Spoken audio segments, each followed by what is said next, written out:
Gandang araw, oras na naman para pumunta ng palengke. Tara, samahan niyo ko. Grabe ang init dito sa Taiwan pero kailangan nating lumabas para bumili ng mga lulutuin. Kahit katanghali ang tapat kasi yun lang yung oras ko para makalabas ako ng bahay. Di tayo pwedeng mag-inarte at alipin tayo ng salapi. Pero okay na din kasi at least kahit papaano may nagagamit akong bike. Mapapadali yung pamamalengke ko at kailangan kong bumalik agad. Mag-isa lang kasi yung alaga ko sa bahay. Pero alam nyo ba, habang naghahanap ako ng saging, hindi ko alam dun sa isang tindahan na napuntahan ko, hindi ko alam kung matutuwa ba ako o maiiyamot. Dati na kasi akong bumibili sa tindahan na to at ngayon lang nangyari sa akin to. Hindi ko na video kasi medyo nahiya na ako.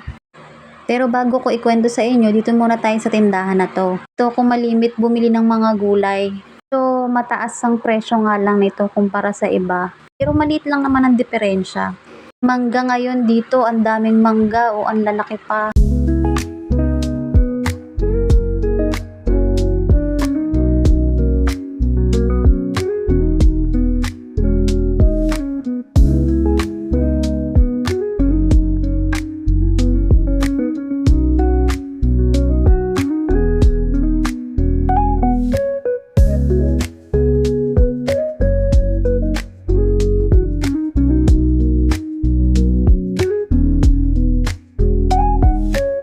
Ang dami nilang klase ng gulay dito, lalo na yung mga dahon-dahon.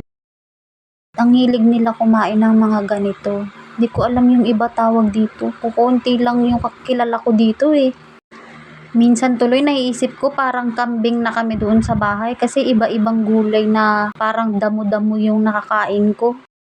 Kumuha lang ako ng bawang, talong at saka sibuyas na puti para sa pangluto ko mamaya.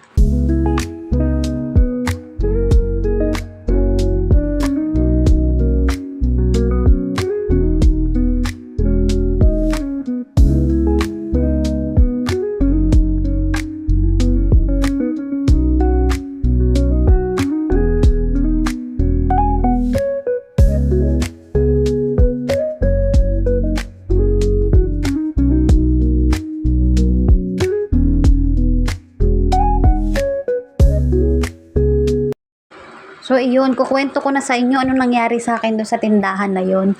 Pero doon ako nakabili ng saging para sa alaga ko.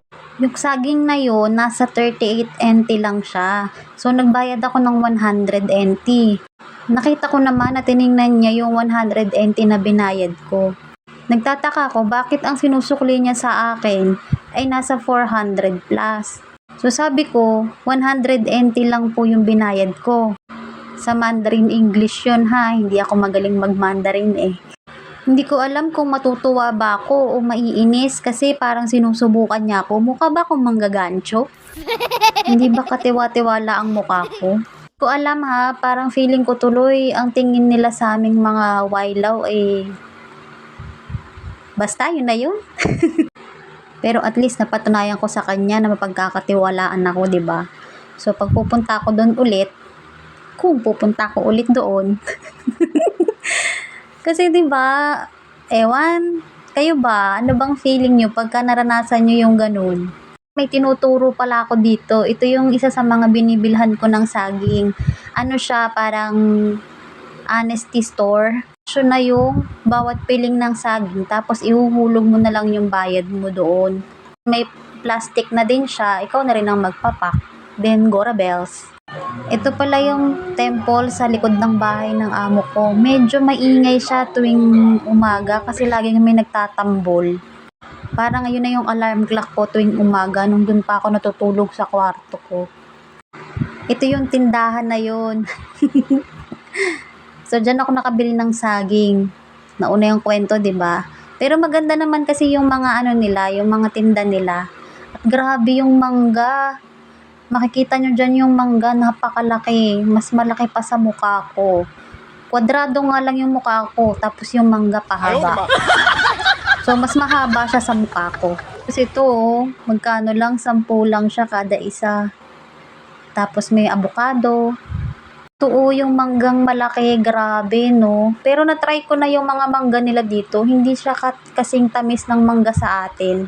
Kahit pa yung iba ay galing sa ibang bansa din. Kadalasan na nakikita kong mga prutas dito na galing ng New Zealand, galing ng Thailand, ganun. And then bumili muna ako dito sa 7-Eleven ng maiinom at talaga namang napakainit sa Taiwan, parang Pilipinas lang.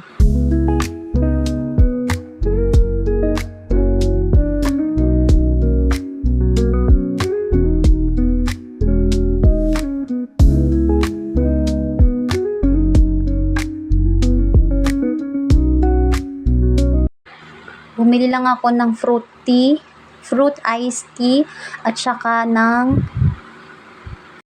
egg tart yata ang tawag dito. Masarap siya. Maliit lang yung binili ko. Dalawa yung binili ko para sana sa amo ko, sa alaga ko. Kaso ayaw niya. So, akin na yun. So, ayan, balik na tayo sa bahay at magluluto na tayo sa susunod ulit. Bye!